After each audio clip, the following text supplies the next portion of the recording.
What's up mga meme? O kumusta? O usapang pampaswerte naman po tayo ha mga meme. Alam nyo po ba ha mga meme na isa pa rin talaga sa pinakamalakas at well in demand ngayon ha mga meme pampaswerte na gustong atikhain ng mga tao. Yung talagang isa ha mga meme sa talagang pinaniniwalaan na napakapalakas talaga ng taglay na kakayanan sa larangan po ng pagpapaswerte. Yung pong ating na-picture po dati ha mga meme na pampaswerte na mga bao series ha mga meme. Anong bao series? Yun nga po ha mga meme, yung ating pong mga pampaswerte na mga bao na mga isang mata, dalawang mata, yung apatang mata, limang mata. Talaga may limang mata. Opo ha mga meme. At isa po dyan ha mga meme sa talaga namang pinakamalakas at mabenta ha mga meme na gustong maatika. Alam nyo po ba sa ating bao series pampaswerte, yung pong bao na isang mata, isang bibig mga meme. Kasi alam nyo po ba ha mga meme na talagang yan po'y napakalakas talaga ng bertud na taglay sa larangan ng pagpapaswerte. Kaya yan po ang topic natin ngayon ha mga meme for today's video. Pag-uusapan natin ngayon kung ano po ang mga sinasabing taglay na kakayanan at kung paano natin gagamitin ang mga sinasabing pampaswerteng baong isang mata at isang bibig mga meme. Oh, talaga ba? Opo ha mga meme, kaya kung gusto nyo pong malaman kung ano man po itong isang napakalakas na pampaswerteng ito ha mga meme at kung paano natin ito paggaganahin sa atin ha mga meme, para na talagang tayo po'y makahalin naman ng bagbagong bang kapagkakaswertehan ha mga meme, panood nyo lamang po ang video ko ito. Oh, siya go mga meme! Hamit na naman eh.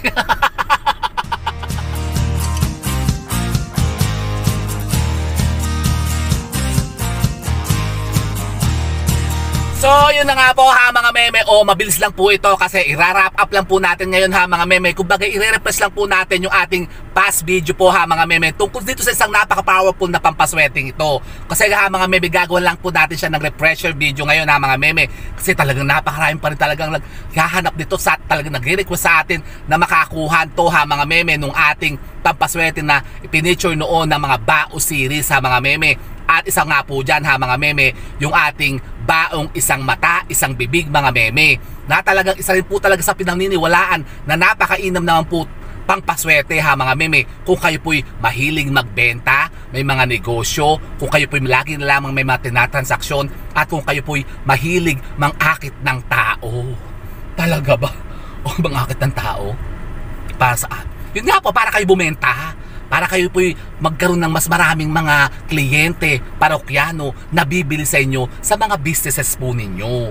Yan ang napakainam po ha mga meme, yung bertud ng bao na isang mata at isang bibig mga meme. So eto po yun ha mga meme, ipe-flexible siya sa inyo kung paano siya gagamitin at kung ano po ang mga taglay nitong kakayanan at bertud nga sa pagpapaswerte. Ang ating napaka-powerful na baong isang bibig, isang mata mga meme. O yung tinatawag din po ha mga meme, baon na buwan at araw ha mga meme. Yan, eto po yung buwan, eto po yung araw. Kasi parang yan po ha mga meme, isang mata at isang bibig ha mga meme. Pero sa iba naman po ang tawag nila dito ay baong dalawang mata. Kasi usually po ang common po ha mga meme sa mga baon na katulad po nito, yung mga nyugbaga, tatlo po ang mata niyan. Pero kapag kayo po ha mga meme nakakita o nakaatikha po ha mga meme ng mga baon na isang mata at isang bibig ha mga meme, nako, edi parang bulag. Hindi hindi naman po ha mga meme. Kasi nga usually nga po ha mga meme, dalawang mata niya tapos isang bibig ha mga meme. Yung parang emoji baga ng smiling face.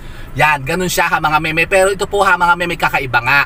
Kasi isa nga po ang mata niya tapos may bibig din po siya ha mga meme. Pero alam niyo po ba ha mga meme, meron kayo matatagpuan ng mga ganito po na mga bao na isa lang po ang mata pero walang bibig ha mga meme. Isa lang po talagang butas.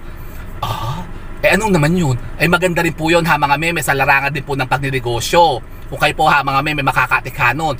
Pero ito po ha mga meme pinaka the best. Kung kayo nga po ha mga meme mahilig magbenta at kung kayo mahilig mag-akit ng tao, yung mga kliyente, parokyano, kung lagi kayo may mga tinatransaksyon, idinidilbaga ha mga meme, nako ito po ang kunin po ninyo. Kasi talaga naman po kayo dadagasin ng mas maraming mga kliyente, mga customers po ninyo at magpapalakas ng mga benta po ninyo. Kung kayo po ha mga meme, mga business minded.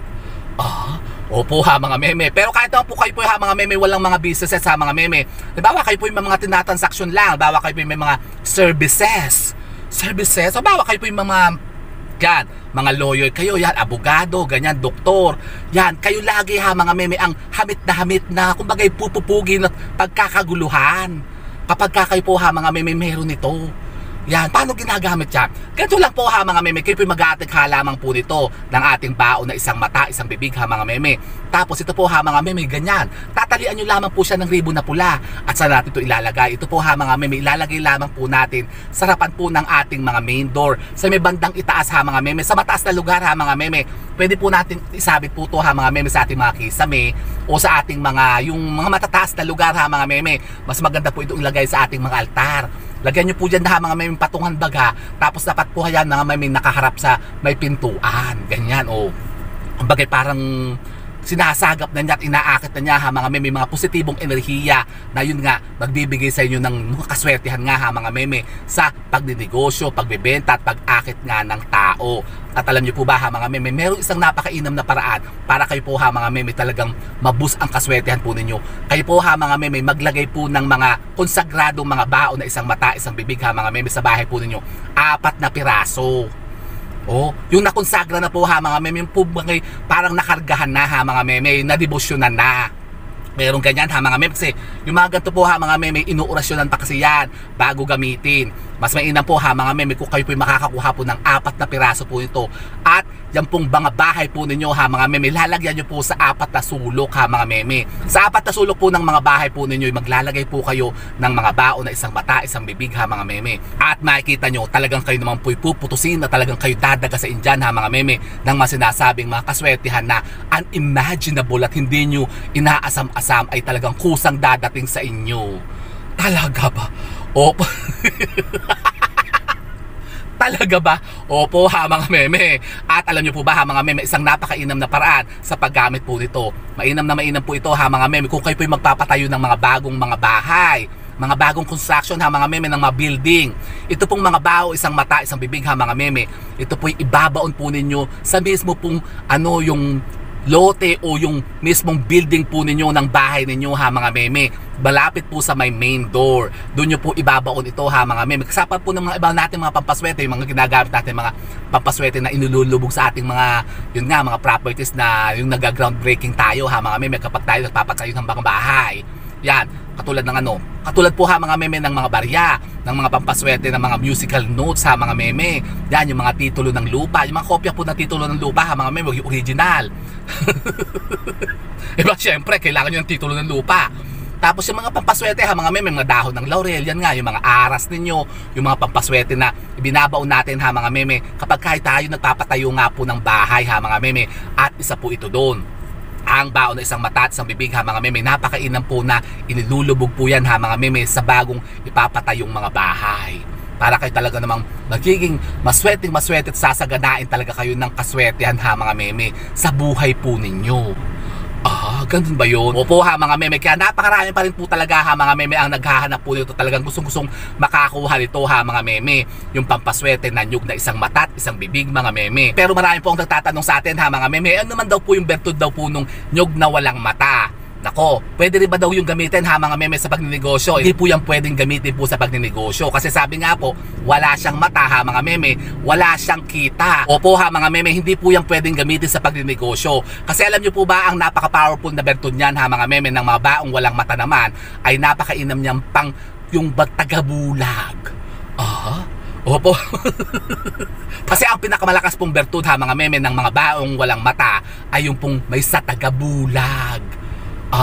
Kayo po ha mga meme, kumbaga makakakontra kayo ha mga meme sa mga negativities na maaaring sumalakay sa inyo. Hindi kayo tatalaban baga o hindi kayo makikita nga ng mga kamalasan. Halimbawa kayo po ha mga meme, may mga kagalit, may mga kaaway kayo ha mga meme, kayo bibigyan niya ng mga maldisyon o sumpa ha mga meme, o halimbawa kayo kukulamin, o halimbawa kayo po ha mga meme papatayin. Papatayin na. Kayo po ha mga meme makakaiwas dyan. Kasi alam nyo po ba ha mga meme, ang mga baon na walang matay, may sa tagabulag yan. Kumbaga ha mga meme, hindi kayo makikita ng mga kaaway po ninyo. Makakaiwas nga kayo ha mga meme sa mga disgrasya, sa mga sinasabing mga misfortune sa buhay na maaaring sumalakay sa inyo. Pero yun nga ha mga meme, hindi po yan kainaman kapag kayo po gagamitin nyo sa pagnegosyo. Kasi sabi nga po, walang mata, hindi kayo makikita. Hindi rin kayo makikita ng pera. parang lalampasan lang po kayo ng pera. Ganun. Pero alam niyo po ba ha mga meme, na kung yan po ha mga meme, lalangisin po ninyo yung pong mga nyug na walang mata. Yan po yung napakainam na gamot ha mga meme, na pangontra po sa mga mangku. Yan, yung mga, may mga dunong at kaalaman na gumagawa po ng mga pananakit sa ibang tao. Yan, yung mga nangkukulam, nang babara, ganyan. O, di ba, napanood nyo ba yung Pedro Penduko? Ah?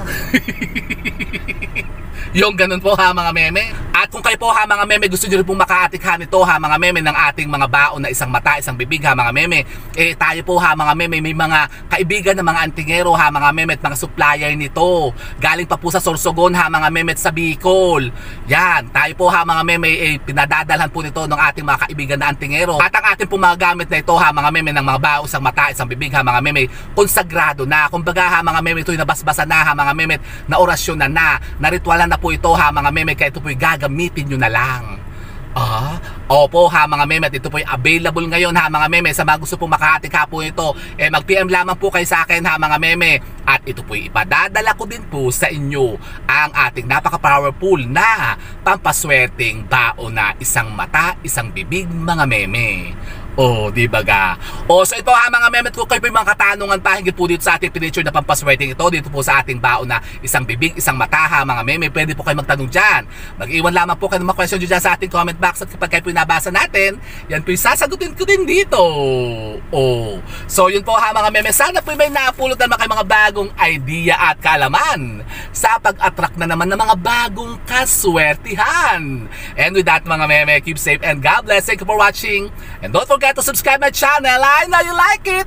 And don't forget to brush your teeth. Bye mga meme.